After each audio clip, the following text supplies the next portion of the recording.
My name is Mary, and for nearly 8 decades, I've been the steadfast cornerstone of my household, dedicating my life to nurturing and maintaining its warmth and comfort as a devoted housewife. Throughout the years, my husband David and I have sought solace in the simple pleasures of life, cherishing moments of respite away from the chaotic hustle and bustle of city living. Our son, Charles, embarked on his own journey of matrimony 4 years ago, exchanging vows with the charming Lisa and subsequently relocating to her hometown. This significant milestone in Charles's life marked a new chapter for our family, one that promised both joy and inevitable adjustments. Little did we anticipate the complexities that would emerge in the wake of this union.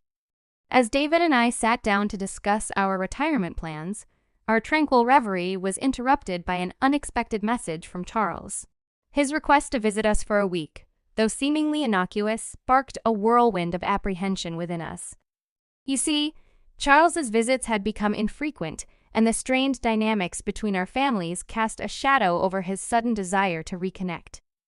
The tension, it seemed, stemmed not from the conventional trope of a meddling mother-in-law, but rather from the subtle nuances of discomfort perpetuated by Lisa herself. Her demeanor often veered towards coldness, and her words carried an underlying weight that left us uneasy. The thought of navigating these unspoken tensions during Charles and Lisa's impending visit filled me with a sense of trepidation. When the day of their arrival finally came, the air was thick with anticipation, and exchanges were kept to a minimum. It was evident that a weighty conversation loomed on the horizon, and as Charles began to speak, I braced myself for the revelation that would follow. What unfolded before us was a tale of unforeseen challenges and unexpected decisions. Charles confessed to the precarious financial situation plaguing his employment and expressed his desire to forge a new path in life. His words hung in the air, heavy with implications that hinted at a deeper rift within his own household. As I listened to Charles's account, I couldn't help but reflect on the choices that had led him to this juncture. His decision to distance himself from us post-marriage suddenly made sense, as did his longing for refuge in Lisa's hometown. Yet beneath the surface, I sensed a narrative of familial discord and emotional strain that transcended geographical boundaries. In the midst of Charles's confession, Lisa's voice chimed in, offering a perspective that shed light on the complexities of her own struggles. Her candid admission of tension within her family dynamics struck a chord within me, reminding me of the delicate balance we all strive to maintain in our relationships. David and I had envisioned our twilight years as a time of serenity and tranquility, a period marked by the simple pleasures of life. Our recently renovated home, a labor of love, stood as a testament to our aspirations for a peaceful existence. Yet, as we confronted the realities of Charles and Lisa's plight, it became increasingly clear that our capacity to provide support, both physically and emotionally, was reaching its limits. In the end, as we grappled with the weight of Charles and Lisa's revelations, one truth remained steadfast. The bonds of family, though tested and strained, endure through the trials of life. And as we navigated the uncertain terrain of the days ahead, we did so with the understanding that love, in all its complexity, is the guiding force that binds us together, now and always. Taking deep breaths to steady myself, I endeavored to articulate our sentiments to Charles and Lisa. "We truly appreciate your enthusiasm for a renovated home," Lisa began, "but the truth is, we're genuinely looking forward to enjoying it ourselves." Despite our attempts to convey our reservations, they seemed adamant about their decision to move in with us, brushing aside our concerns with reassurances. Anxiety gnawed at me as I contemplated the impending prospect of cohabitation. "Isn't next week too sudden?" I voiced my apprehensions, hoping to prompt a reconsideration of their plans. David echoed my sentiments, expressing similar worries about the abruptness of their decision and the need to consider Lisa's parents and our own preparations. Yet, despite our reservations, the young couple remained unwavering in their assurances. "It's okay, don't worry about it," they chimed repeatedly, as if to quell our unease. A week later, they made themselves at home in our midst, only to retreat to their previous residence shortly afterward. The strain of supporting them financially, coupled with the realization that Lisa may have ulterior motives, weighed heavily on our minds. "We have our limits," David remarked, his voice tinged with concern. "We can barely manage our mortgage payments as it is. The thought of shouldering the burden of supporting both of them is simply too much, especially considering Lisa's apparent intentions." "I completely agree," I concurred, feeling a pang of disappointment at the turn of events. "We can't allow ourselves to be taken advantage of. We need to assert our boundaries and make it clear that this living arrangement is untenable." As we contemplated our future, the prospect of upheaval loomed large in our minds. "Every aspect seems to require preparation and adjustment," I mused aloud, feeling a sense of unease at the thought of our peaceful existence being disrupted. The following day, I mustered the courage to call Charles, hoping to convey our reluctance to continue with their living arrangement. "Living together is just too hard for us," I explained apologetically. "Your father feels the same way. We hope you understand, and perhaps it's time for you two to find a new path forward." I had hoped that my words would resonate with him, but his response left us stunned. "Actually," he began, his tone betraying a sense of determination, "I've already made the necessary arrangements to move in tomorrow." Despite our protests, it seemed Charles and Lisa were resolute in their decision. The next day, as the sound of a moving truck echoed through our neighborhood, we watched in resignation as they stepped into our living room, seemingly oblivious to our concerns. "Hello!" Lisa exclaimed cheerfully, her enthusiasm palpable despite the exhaustion of their journey. "We've finally arrived and I could really use a cup of coffee, Mary. Would you mind making one for me?" As I stood there, grappling with a mixture of frustration and resignation, I couldn't help but wonder how this first interaction would shape our future together. With a genuine eagerness to accommodate, I responded enthusiastically to Lisa's request. "The kitchen is just through here," I offered, gesturing towards the back room. "I'll show you where everything is and how to use it. That way, you can whip up anything you like whenever the mood strikes." As I led Lisa towards the kitchen, her expression soured, and she clicked her tongue disapprovingly before speaking. "Why are you being so cold?" she questioned, her tone laden with accusation. "We've seriously considered our future, even proposed living together. I never imagined I'd have to prepare a simple cup of coffee myself." Her sudden remark caught me off guard, and I struggled to conceal my surprise. It seemed her words belied a lack of appreciation for our hospitality, and her demeanor remained unchanged as she continued. "Living in this house means we can save a lot on expenses, right? Plus, there's the possibility of inheritance in the future. I never imagined we'd be so fortunate." Lisa made no effort to contribute to household chores or laundry, instead opting to criticize me with each glance. Her casual mention of inheritance struck a discordant note, and I couldn't help but feel a sense of unease at her lack of tact. It appeared that Charles was aware of her attitude, yet remained silent on the matter.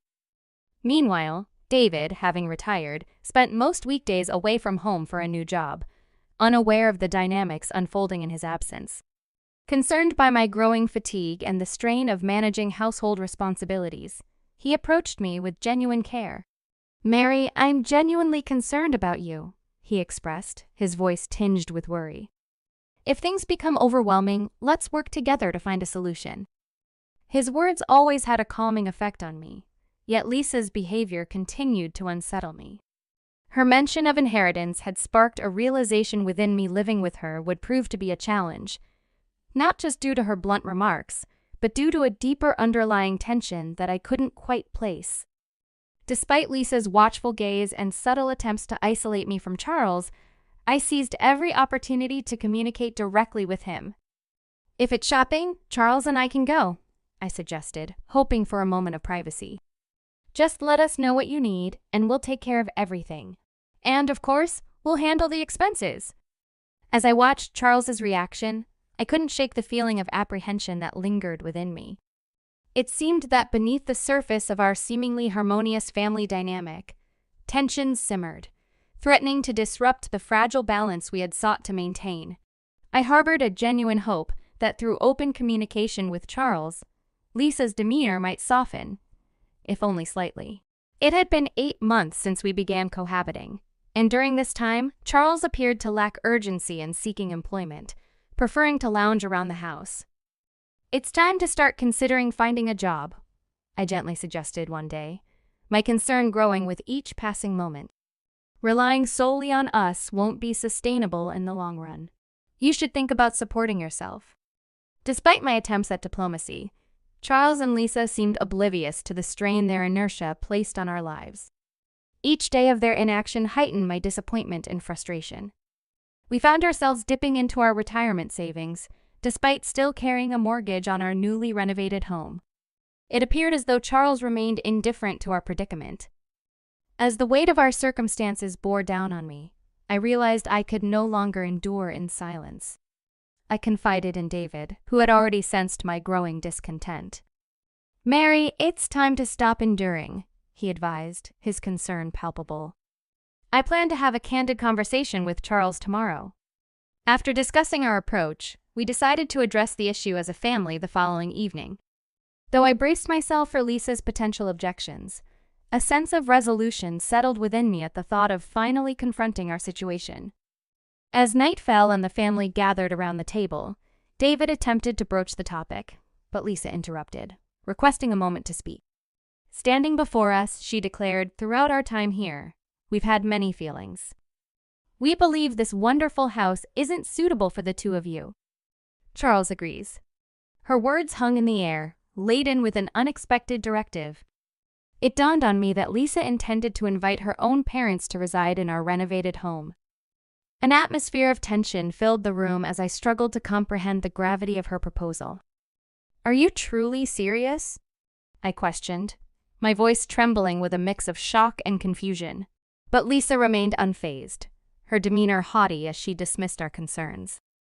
"We believe you should be grateful for living with us," she retorted, her tone condescending.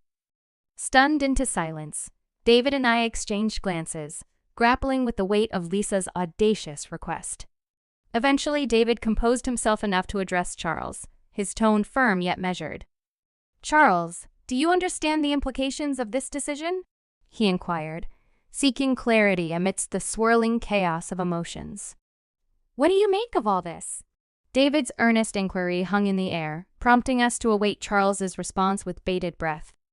Lisa's audacious demand for us to vacate our own home left us reeling, desperately seeking insight or validation in Charles's words.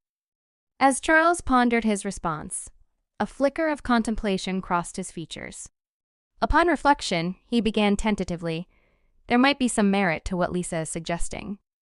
Losing my job has been regrettable, and Lisa has been holding down the fort admirably. Perhaps it's time for you, Mom and Dad, to embark on a fresh start elsewhere."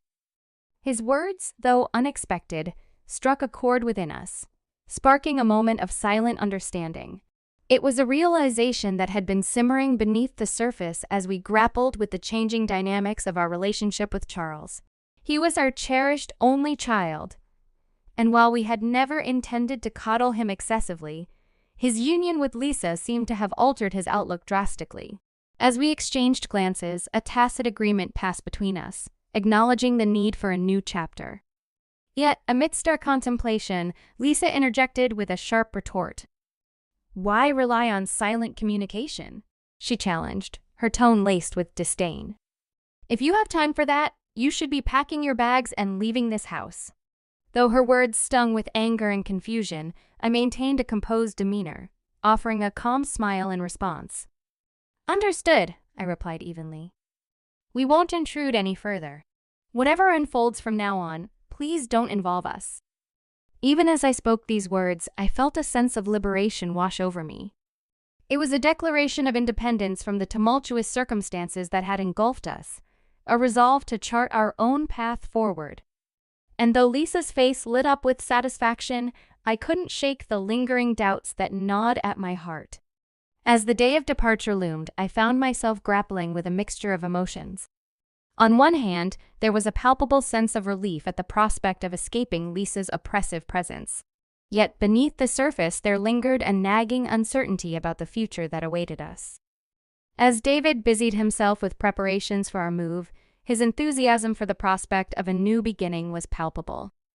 "We'll turn this into an adventure," he declared optimistically, his eyes alight with excitement as he sifted through our belongings. And though we had yet to settle on our next destination, I couldn't help but feel a glimmer of hope amidst the uncertainty.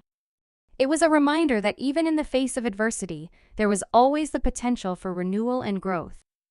And as we embarked on this new chapter, I resolved to face whatever challenges lay ahead with courage and determination. Trusting in David's guidance, we embarked on a journey filled with uncertainty, packing only the essentials as we bid farewell to our home. Deep down, I harbored a faint hope that Charles would intervene at the 11th hour, but his silent acquiescence, coupled with Lisa's smile, spoke volumes.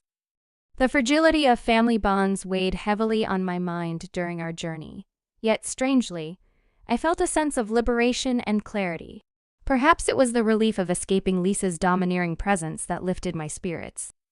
As the landscape outside our window shifted, David revealed his surprise.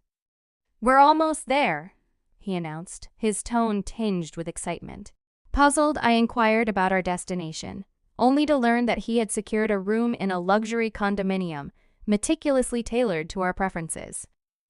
Located on the second floor to accommodate my fear of heights, the apartment boasted amenities beyond our wildest dreams: a dedicated reading space, a well-equipped gym, and a serene communal bath. It was a far cry from our previous abode, and I couldn't help but express my gratitude. "I never imagined we'd live somewhere like this," I marveled, my disbelief evident. David's reply was tinged with warmth as he revealed the extent of his planning. "It ensures our peace of mind in our old age," he affirmed, his smile reflecting a sense of contentment. Despite the challenges ahead, David's optimistic spirit buoyed our resolve as we tackled the tasks of settling into our new home. The following day, we navigated the bureaucratic maze of real estate procedures, selling our old house and settling our mortgage with our savings. With the weight of financial burdens lifted, we found ourselves feeling lighter, our hearts brimming with newfound hope. Meanwhile, Charles and Lisa embarked on their own journey, embracing their new family structure with Lisa's parents by their side. As we heard snippets of their newfound contentment, I couldn't help but envision the joy they must be experiencing in their fresh start. However, amidst the flurry of change, a call from Lisa unexpectedly pierced the tranquility, signaling a potential shift in our intertwined destinies. "Hello, Mary. It's Lisa. Have you settled into your new home yet? You're not living in a park, are you? If something were to happen to you, please don't rely on us. It would be troublesome." Lisa's voice, filled with concern or perhaps something else, echoed through the phone. Despite her attempt at casual conversation, tension hung in the air as I grappled with my emotions. "Speaking of parks, our new home overlooks a beautiful park," I responded, my tone cautious. "But, Lisa, there may come a time when you have to face reality." I didn't intend for our conversation to escalate into a heated exchange, but overwhelmed by my emotions, I couldn't help but hint at the underlying tensions. "Mary, have you gone mad?" Lisa retorted, her voice tinged with annoyance. "No need to worry. Charles and I are living very happily. Goodbye." With that, she abruptly ended the call, leaving me to ponder the implications of our conversation. Lisa's obliviousness to the deeper meaning behind my words only served to exacerbate my frustration. For days afterward, the encounter replayed in my mind, each time stoking the embers of resentment towards Lisa's attitude. Despite my lingering animosity, a part of me couldn't help but anticipate the challenges they might face in the future. A few days later, as if on cue, we received a call from the real estate agent handling the sale of our old house. David and I shared a knowing glance, our excitement palpable. However, our jubilation was short-lived, as an urgent call from Charles disrupted the tranquility. His voice, fraught with anger and frustration, accused us of neglecting to inform them of the impending sale. "Why didn't you tell us about this? We didn't hear anything about selling the house. Now we're suddenly receiving an eviction notice from the realtor." Charles's accusations cut through the air, revealing his inner turmoil.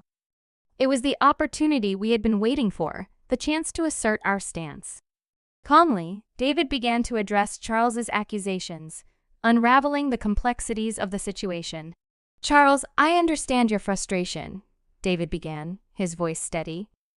"But it's not as simple as you think. Ideally, you should have contributed to paying off the mortgage on that house." As Charles's shock and disappointment became apparent, I couldn't help but notice a shift in his demeanor. The confident facade he once wore seemed to crumble, replaced by a vulnerability that hinted at a deeper conflict within him. In this moment, I whispered to David, I struggled to see him as Charles, the son we raised with love. It was a revelation that struck us deeply. Perhaps our true family now comprised only the three of us, stripped of wealth and resources. David's suggestion hinted at the possibility that all four of them were, in fact, penniless. Our investigations uncovered a troubling truth. Since they began living together, they had succumbed to the allure of gambling, plunging into a vortex of debt. Day after day, they became ensnared by the seductive pull of gambling. The men abandoned their jobs, while the women neglected their household responsibilities. Their lives revolved around the thrill of gambling, oblivious to the mounting consequences. "Why are you prying into our financial affairs?" Lisa's voice, laced with hostility, pierced through the phone line, directed at us. Her aggression was palpable, leaving us taken aback by her confrontational demeanor. Gathering my composure, I addressed Lisa calmly but firmly. "Your arrogance is truly astonishing," I replied. "It's time for all of you to consider your next move. The new tenants are set to move in within days, so you should start looking for alternative accommodations." Lisa's response lacked remorse or introspection. There was no hint of regret in her words, only defiance. As the gravity of the situation sank in, it became clear that any hope for reconciliation had faded. Moreover, I felt compelled to convey a warning regarding the impending tenants of our former home.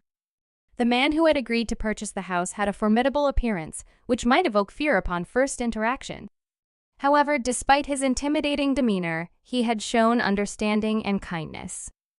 Understanding our urgency, Lisa reluctantly acquiesced, acknowledging the need to vacate the premises promptly.